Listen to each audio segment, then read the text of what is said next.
The hours passed slowly, and Toby couldn't quit tossing and turning. Every time he let his imagination take over, he heard the screeching of tires, the screaming of his sister, and he could uncontrollably jerk in bed. He threw off his covers, lying on his back. He pulled his pillows over his face and cried into it. He could feel his chest rise and fall as he let out each shaky breath as he cried. He could hear his own pitiful weeping. He would have been screaming and crying if he didn't press his pillow over his face. After a few seconds, he threw the pillow off his face as well and sat up, hunched over, holding his head and breathing roughly, tears streaming from his eyes. He couldn't help but cry. He tried to keep it in, but he couldn't help but whine and whimper as he sat there shaking. He inhaled before he stood up and walked around his bed to the window and peered out, taking deep breaths trying to calm down. He rubbed his eyes and looked out at the group of tall pine trees across the street.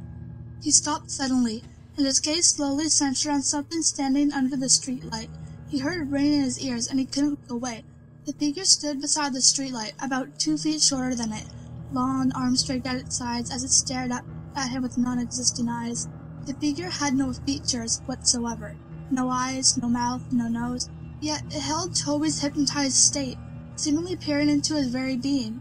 The ringing in his ears grew louder and louder. Each second he stared before suddenly it all went black. The next morning, Toby woke up in his bed. He felt different. He wasn't tired at all, and when he consciously woke up, it felt like he'd been lying there, awake for hours. He had no thoughts flowing through his mind. He sat up slowly and stumbled over to the wall.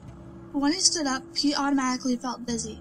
He stumbled to the doorway and walked down the stairs. His parents were sitting at the table. His father was in tune with the small TV that sat on the countertop, and his mother reading the newspaper. She quickly looked over when she felt Toby's presence looming behind her. "Well, good morning, sleepyhead. You've been sleeping forever," she greeted with a hesitated smile. Toby slowly looked over at the clock and noticed it was about 12:30 p.m. "I made you breakfast, but it got cold. I was going to wake you, but I felt you needed sleep." Her expression fell from happy to worry as her son resisted responding to her. "Are you all right?" Toby stumbled over and sat by his father. He felt as if he was on ideal. He had no control over his actions. He was seeing everything he did, but it didn't seem to register in his brain properly.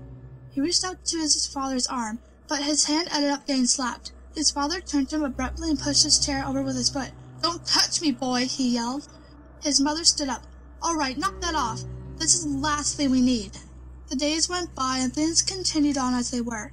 Connie spent most of her time cleaning up the house, and her rude husband spent most of the time ordering her around. It was just how it used to be before the crash. Toby never really left his room. He would sit by his bed and tremble. His mind would wander, but his thoughts changed too fast to remember.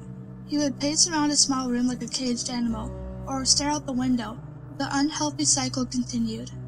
Connie continued to be pushed around by her husband, being way too submissive to him, and Toby remained in his room.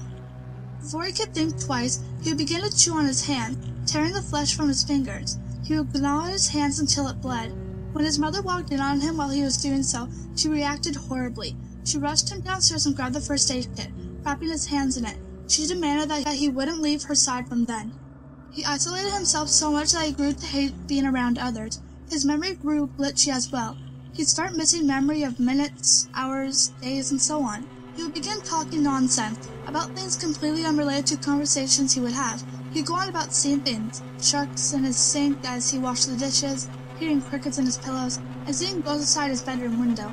All the nonsense landed him in a counselor's office. His mother grew too anxious about his mental health. She decided it would be good for him to talk to a professional about what he was feeling. Connie walked Toby into the building, holding his hand and guided him in.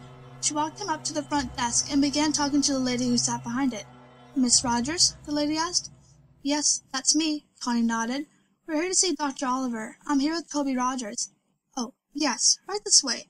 The lady stood up and led them down a long hallway. Toby looked at the framed artwork down the halls and tuned into the sound of the lady's high heels on the hardwood floor. She opened the door to a room with a table and 2 chairs. "If we can get him to sit in here for a few minutes, I'll get the doctor." She smiled and held the door open. Toby stumbled into the room and sat down at the table. He looked over at his mother and the lady before the door slowly shut behind them. He looked around the room before he held up his tightly bandaged hands and began to bite at the bandages to unwrap his hand, but was interrupted as the door swung open and a young woman in black and white spotted dress and light blonde hair stepped in, holding a clipboard and a pen. "Toby?" she asked with a smile. Toby looked up at her and nodded. "Nice to meet you, Toby. My name is Dr. Oliver." She put her hand out for him to shake, but hesitantly pulled away when she noticed the bandaged hands. "Oh." She smiled nervously before clearing her throat and sat in the chair across the table from him. "So, I'm going to ask you a few questions. Try to answer them honestly as possible, okay?" She placed her clipboard down on the table. Toby nodded slowly and held his restrained hands in his lap. "How old are you, Toby?" 17, he responded quietly. She wrote that down on the paper that was clipped to the clipboard. "What is your full name?" "Toby Aaron Rogers." "What is your birthday?" "April 28th. "Who is your immediate family?" Toby paused for a minute before answering her question. "My mom, my dad, and..." He stopped. "My sister." "I heard about your sister, dear. I'm really sorry." Her expression faded into a sad, pit-filled look. Toby nodded. "Do you remember anything from the crash, Toby?" Toby looked away from her. His mind went blank for a moment. He looked down at his lap, and in the surroundings he heard a faint ringing sound. His eyes widened and he froze in place. "Toby?" the counselor asked. "Toby, are you listening?" Toby felt a shiver go down his spine until he froze once again and slowly looked over at the little window through the door where he saw it. A dark, featureless figure, peering in at him. He stared, eyes widened. The ringing grew louder and louder until suddenly the loud voice of the counselor broke his trance. "Toby!" she yelled. Toby jumped and fell sideways out of his chair and back up into a corner.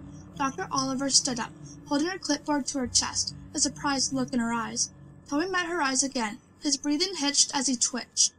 At night, Toby laid in his bed, his eyes dazed as he stared straight up at the ceiling. He could feel himself begin to doze off when he heard the scattering of footsteps down the hallway. He sat up and looked towards the doorway, his door wide open. There was no light. There was no light. Everything was lit by the luminescent blue glow of the moon through the window, leaving a cold lighting. He stood up and slowly made his way towards the doorway, when suddenly the door, which was previously wide open, slammed in his face. He gasped and fell back.